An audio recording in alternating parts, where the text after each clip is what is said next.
closets strongly resemble them, and there's a third that strongly resembles Anthony Weiner. Yeah. And all three of them are involved in these emails that are supposedly, well, they're not supposedly, I've read a bunch of them, that exist that have to do with high-ranking politicians being involved in this sex trafficking of children. Yeah. Like you guys look up the Podesta artwork that was in Tony Podesta's house. And you tell me after you look at that man is not a pedophile. It's like BDSM with kids. With children, yeah. And there was that kind of artwork all over his house. Mm. I think he was a senator at one time. Was he? I think, because his brother was Secretary of State, I believe. And he was an advisor to Clinton, to Hillary on her campaign, of course. And he was an advisor to Obama when he was in the office. Yeah, I got a question, kind of going back to that Goodyear thing. Okay. Is Goodyear now calling that fake, like it never happened? I haven't seen anything that says that. Have you? Well, I'm reading this. It's from a friend of mine put this on Facebook, and he's very left, very, very left. But I just can't get rid of him. Love the guy. He said he's such a fucking moron. Goodyear tires, official tire for the Secret Service and on the presidential limos. Tweets to boycott an American company with American workers while unemployment is at a high. In parentheses, it says their stock has fallen. All over a fake post that is precious Fox News reported. Still think he gives a shit about American workers? What a POS. Okay, would this person agree with you that CNN is fake news? Well, that I don't know. I mean, that'd be interesting to find out. I mean, if you're calling Fox News, fake news and all their reporting is fake, do you also feel that way about CNN, or do you feel like you're getting, more of the truth than not when you watch? President Trump just come back and he said, "Don't buy Goodyear tires." They announced a ban on MAGA hats. Get better tires for far less. This is what the radical left Democrats do. Two can play at the same game, and we have to start playing it. Good for him. Yeah, that was a 1033. I'm sorry, man. When you're bringing politics into the workplace, that's just wrong anyway. Remember when we were young, when we were growing up? I bet you were taught this. There's two things you don't discuss with people: religion and politics. Yep, religion and politics. So why the hell are politics in the workplace? Beats the shit out of me. I don't know, dude. I've seen this. I don't know. I get worked up and I get angry about the state that the country's in, but there's really not anything I can do other than vote. Yeah. And looking at what's going on out there with the Postal Service, because I know that was going to put a kink in things too. The Postal Service it's a money pit. And they're trying to cost save by doing some things and making some changes, and realized, wait a minute. Maybe we can't do that because that will affect the election. Mm-hmm. And what it is just no overtime for workers. Well, if there's no overtime for workers and a truck gets to the post office at 4:00 p.m. and at 4:30 everybody goes home, that truck doesn't get unloaded. Mm-hmm. And if that truck doesn't get unloaded, people don't get their mail. I saw a deal today. There was a security cam that caught a U.S. Postal employee, a mailman, and he was running up and stealing a Trump 2020 sign out of the yard of a home. And they found his truck was full of them, and they fired him. So he's running around town gathering all those signs up. There was this guy who was creative as fuck, and he's got Trump signs in his front yard. Now there's a ditch that's about maybe 10 yards from the road on his side of the property. So between the ditch and the road, he's got his Trump signs, Trump 2020, Make America Great Again, all that mess. Well, those Trump signs are actually Trump signs that are reinforced with, they're 2x4s, and they have a flat bottom to it that sits above the ground while the stakes are in the ground. And what you don't see is about 60 nails sticking up in the middle of these boards on these signs because he got tired of people driving around and either stealing them or just flat running them over. So there's a video out there on Facebook where this guy is in his car filming this, and he's going to knock off all these Trump 2020 signs, and then he gets back kind of on the road, but you can tell shit is all messed up now, and now he's cussing. He's just cussing up a storm. He got hit by the stop sticks. You know, I watched a TV show on Sunday, and it's one of my favorite TV shows, Yellowstone. And if you don't watch it, then don't drop anything earth shattering because I'm gonna binge watch pretty much the entire season. I've only seen like the first 2 or 3, so don't fuck this up for me. Okay, well, damn it. Okay, fuck it up for me. So there's this guy, a character on the show, and he's a comeback character.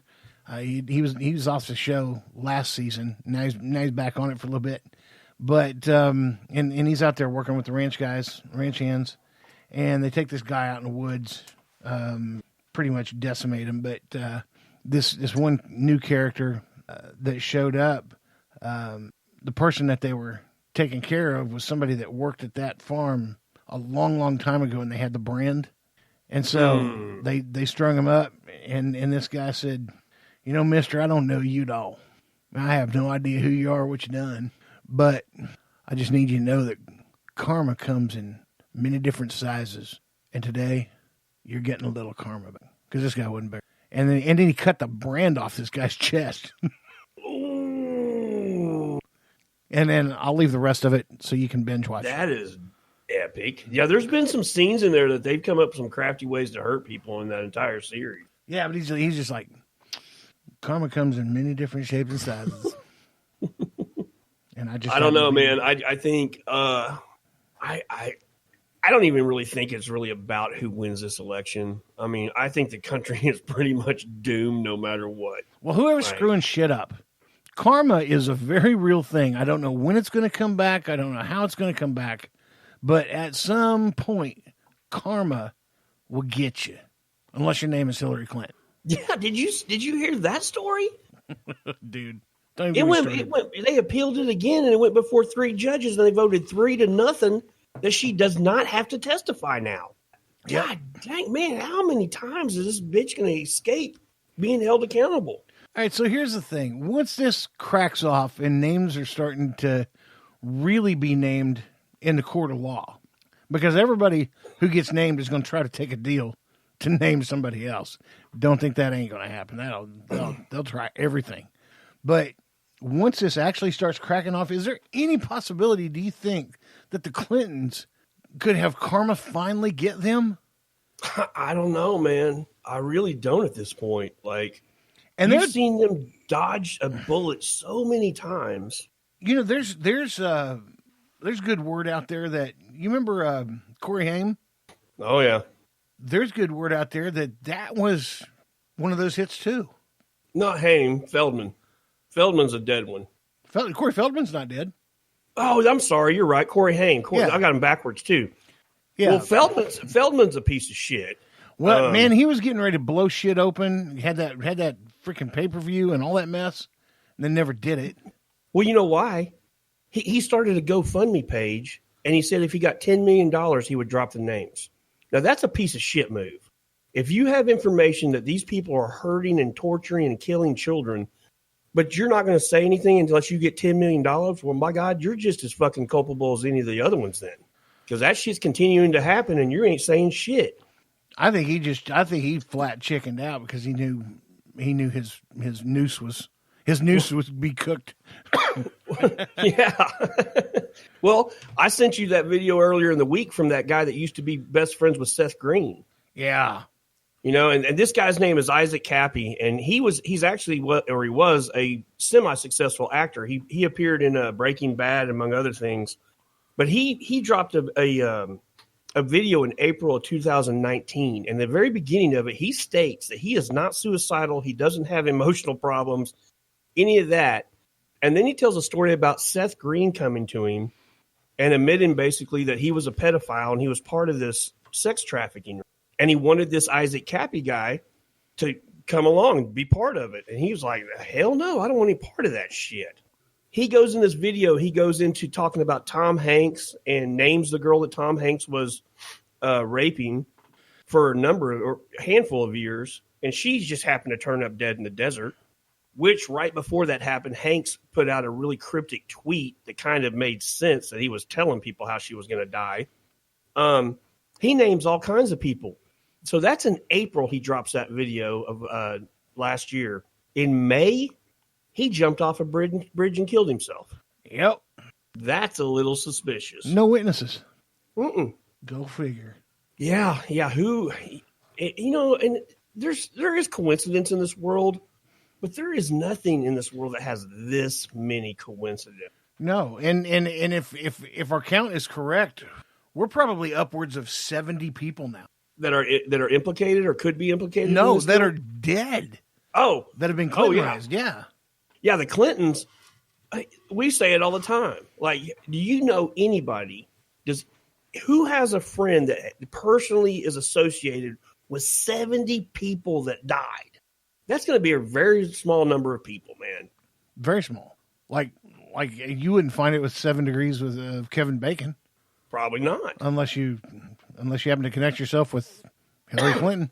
I was going to say, unless the Clintons come into the equation. Because, Chris Kyle's dead.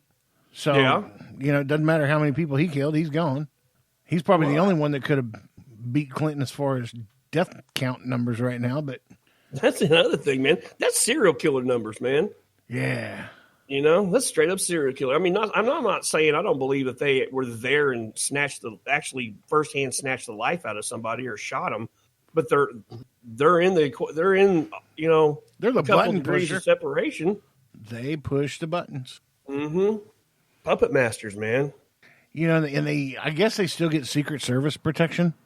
Mm-hmm. I think. Don't they get it for life? I don't know. I should know that. Anybody that's taken the citizens test would know that. Probably.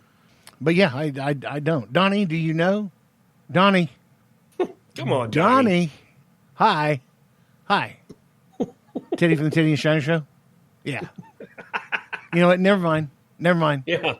It's all good. What were you doing? Beating off? Aviation magazine. Okay. That's cool. Yeah, so he was beating off. Yeah, last week you're down there in Pensacola training people, and I guess you did a week down there training people and came back home. But I don't know. This is a very important job here at the Teddy and Sean Show, and I'd sure like it if you paid attention. It very seriously, though. Yeah, just pay attention a little bit. Yeah, just a little bit. You don't have to be Forrest Gump and run like the wind blows. Nothing like that. I love that movie. Great movie, man. Hey, did you see our buddies over at Tallboy Radio launched a website? No. Yeah, they launched a website. Pretty good. It's a pretty good looking site too. I need to get on and check all my Marcos. I'm so behind, but I hate the stupid program now. Oh yeah, they made me mad. We've already been over this. They made me so mad, dude. But I've got quite a few Marcos in there from Beans, just straight Marco. I do. I do too. Straight up, I do. Yeah, I need to probably get in touch with him.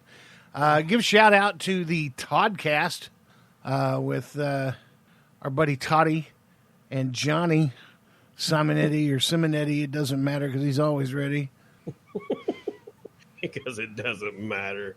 I'm gonna start calling him now Johnny Sparkles.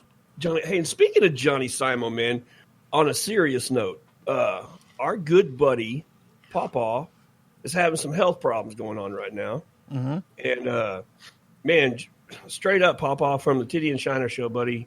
Nothing but prayers and good vibes coming at you. Man, I hope you get through this quick and you recover even quicker. So I think Johnny's wife was taking Pawpaw. I know that he ended up in the ER. They were trying to take him to emergency surgery today or tomorrow. So, well, Pawpaw, hope you're feeling better soon, and much love from the Titty and Shiner Show. Johnny, I couldn't tell you how to even come up with the words to describe the love that Johnny has for you and how he endears you and how he talks to you. So, Papa, if you're listening, please get better. We love you here at Tinny Shine Show, and